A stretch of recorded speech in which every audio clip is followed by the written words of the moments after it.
Oh. Oh yeah. No. This was a bigger, like when we say farmer, we mean he was probably supplying all the food to the Flathead Valley. So don't normally use this cold. Right. But I don't have my forge running. heated up.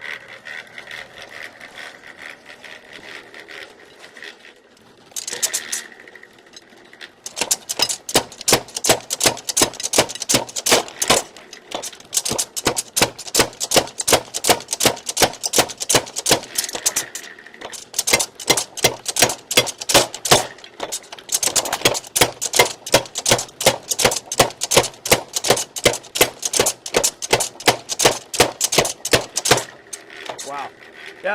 That's cool enough. I don't want to run it cold too long, but man, that is spectacular. Holy cow.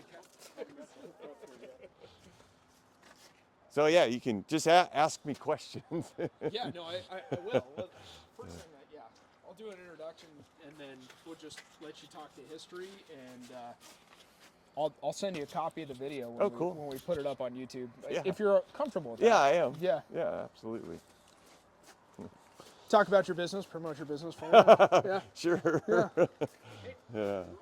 All right, so welcome back, guys. Today's one of the coolest days I've ever had experience with in the business so far.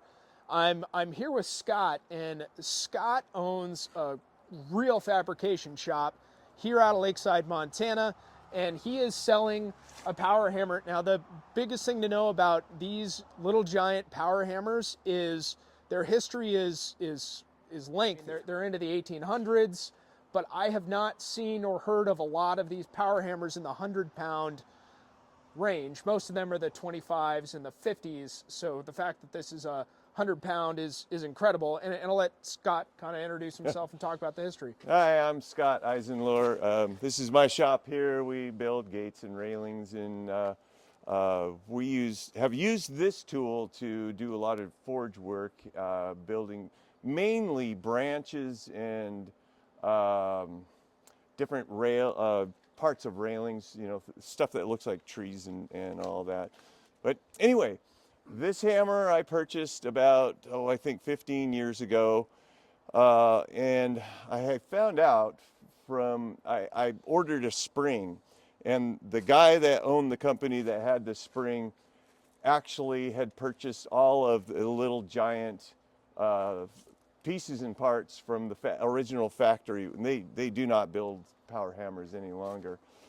This Little Giant came into the Flathead Valley where we are in 1915, and a farmer bought the machine to fix all of his implements, apparently.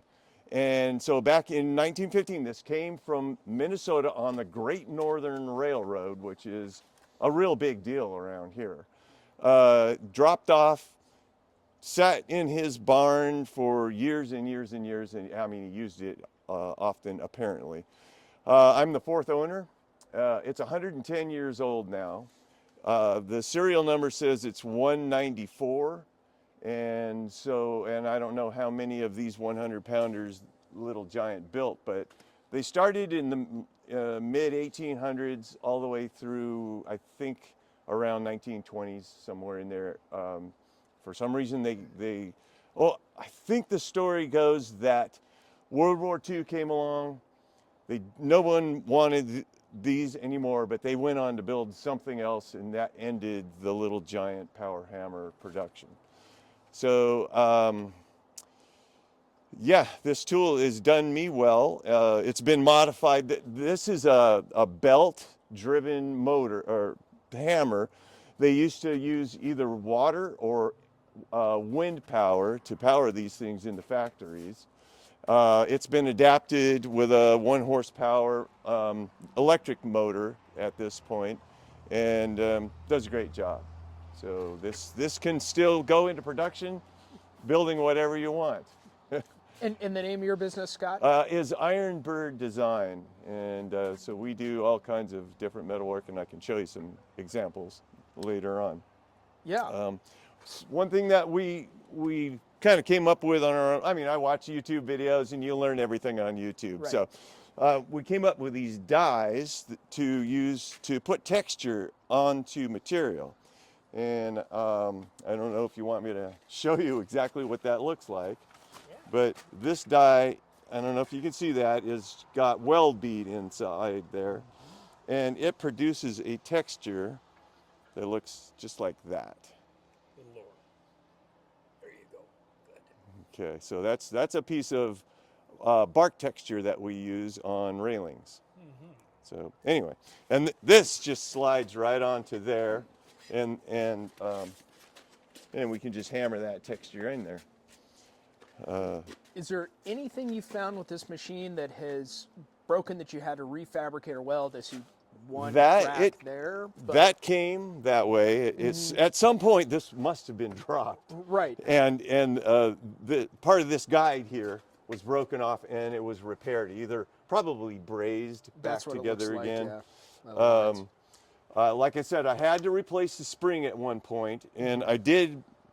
Yeah, it's not on here, but there is a guard that sits on top of that I had to manufacture. It didn't come with any guards back in the day, so the guard is for to prevent that spring from coming out and hit you in the face. right.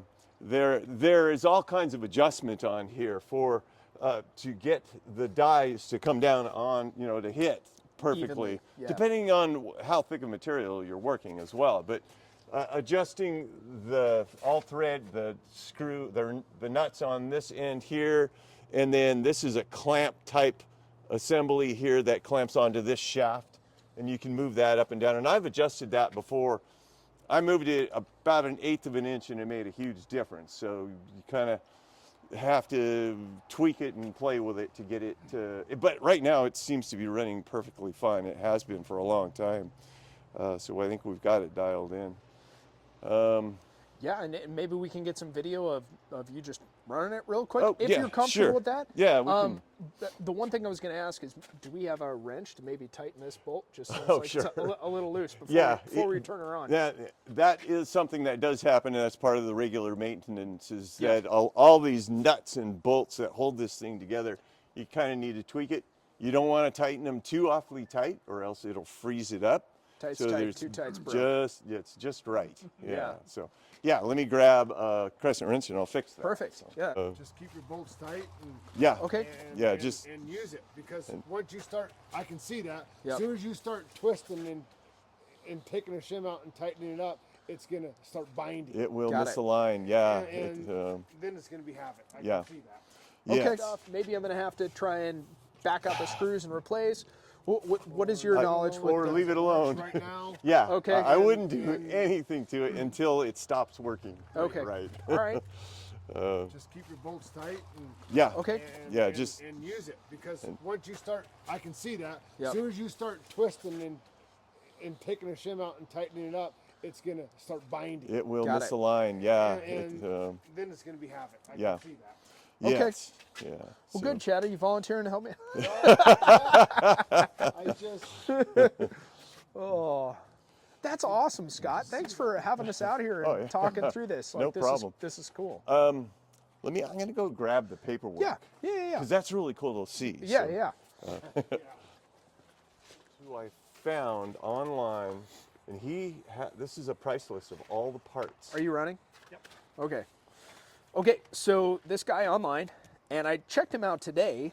This was prices effective 1 of 2003, right? Yeah. So prices are probably going to be adjusted, but I'm pretty sure this is still the same guy, because they have a website and it's out in Nebraska, which is still the same deal.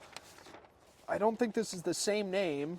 Maybe it was Sid. Anyways, the point is that this price sheet should have all the listed parts. Okay, this is the flywheel, so they have all listed parts for flywheels all the way up to 100 pounds. The one thing I didn't see on the guy's website was the Babbitt bushing for the 100 pound, and that's probably because to cast, that is pretty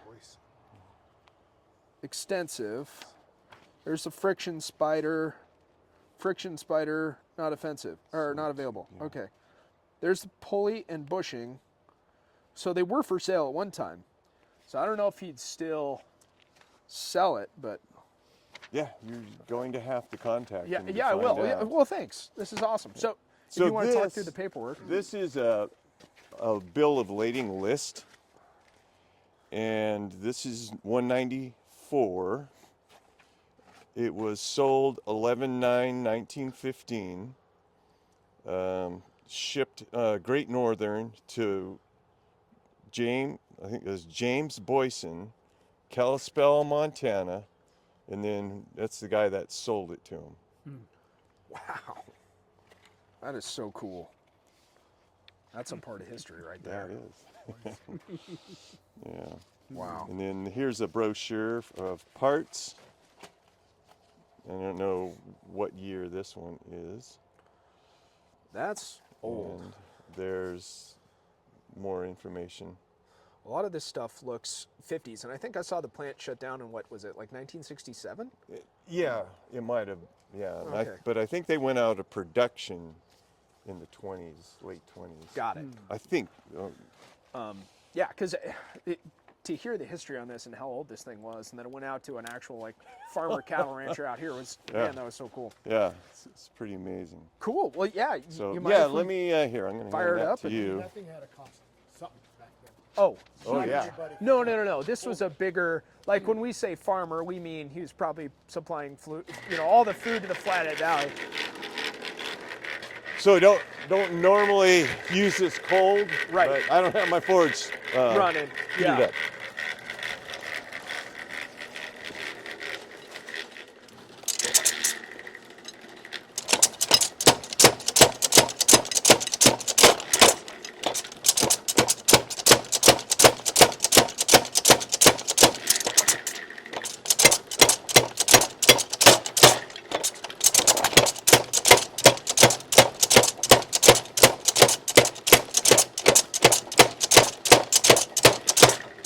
Wow. Yeah, that's cool enough. I don't want to run it cold too long, but man, that is spectacular. Holy cow. Sweet. Thanks, Scott. So yeah, I'll grease that thing up and Yeah. It's got to be. It's right in the drive shaft system here. Maybe that. No, that needs to float a little bit. Yeah. Yeah. I don't think it's a major thing though. cool. Cool. That's awesome. Now these dies, I don't know what you need for knife making, but those dies can be removed. Yeah. And move the shims and Move the shims. Yep. You can put flats in there if you need Okay. to. Nowadays, mine doesn't have it, but some of them are half chamfer, half flat. Yep. So Yep. That's really what I need for making Damascus Okay. and that kind of stuff. So Sure, I'll fabricate some of those, but So are you including that set of dies? Oh, yeah. With the Yep. machine? yeah, that comes with the machine. Okay, but not that one. Well, no, that's his stamp. I don't actually need that one anymore. If you want it, you can have it. Oh, he'd want it. Really? He would. Yeah. He would Yeah, I'd take it. Yeah. Heck yeah. Anything that goes with it. Yeah. You good on this, Dad? Huh? Are you good on this? Yeah. All right. Can we give you 500? Oh, let's see what I got here now. Okay. And then so you'll hold it for us. Oh and then, yeah, yeah, sure. And then we'll get you. Here's 1, 2, 3, 4, 5, 6, 7. Let's see what else I got. Sorry, here's 7. Okay. You can count that to make sure that's right.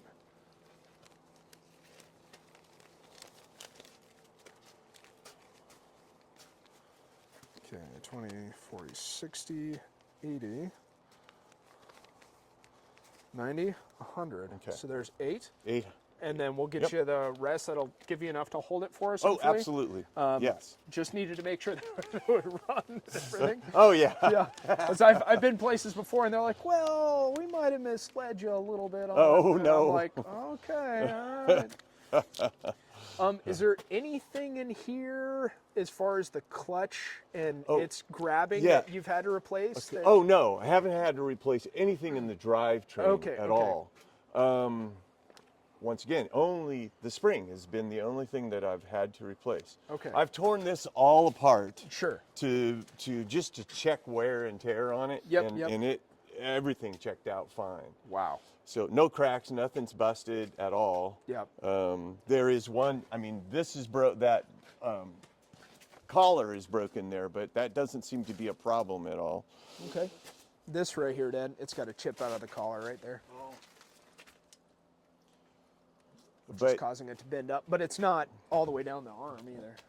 Whenever I use it, I'll just run a little bit of that 80 weight on the guides, V guide, everywhere, every pivot point. You can see there's lube inside everything, and that's what just keeps this thing running. Right. You know, if you continue to do that, it'll just keep on going. Right. And then are you putting grease up here or are you using your weight up here? So there's two reservoirs. There's one right here and one right there, and you can just squirt a bunch in there. I was meaning on the clutch. Oh, clutch face. What are you know, I did that at one point, but there's plenty of lubrication in there. You don't want to steel against steel. Yeah, it is. Yep. Yeah, you did. I didn't think it would be a good idea to over lubricate that because you want it to grip at some point. So there's no clutch plate material or anything? No, like that? It's no. just steel against steel. That is, yes, as far as I know, it So is. just to help you out, like differentials and Positrack differentials in Oh, vehicles. sure. In the older days, 60s and 70s, that's what they would use too, except they'd have springs on the backside and a conical shape like that. Really? And that's what would hold it. Oh. So they would last for quite a long time. Yeah. Right? Wow. Yeah, interesting. So this is what the Beach Boys were singing about with positive traction. Yeah. 405. All right. 409. All right. 409. Right. Yeah. Yeah. That shouldn't date me, but my dad's 78 years old, so I have all these legitimate records, right, that I would listen to as a kid. Let's see. Yep, my positive traction 409. Yeah. See? Are you shocked that I remember that? I'm kind of shocked that I remember that.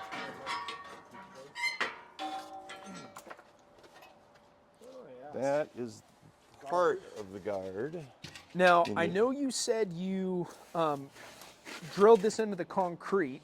Yes. I don't know how thick mine is. It's a garage somebody built recently in the 2010s, call it, right?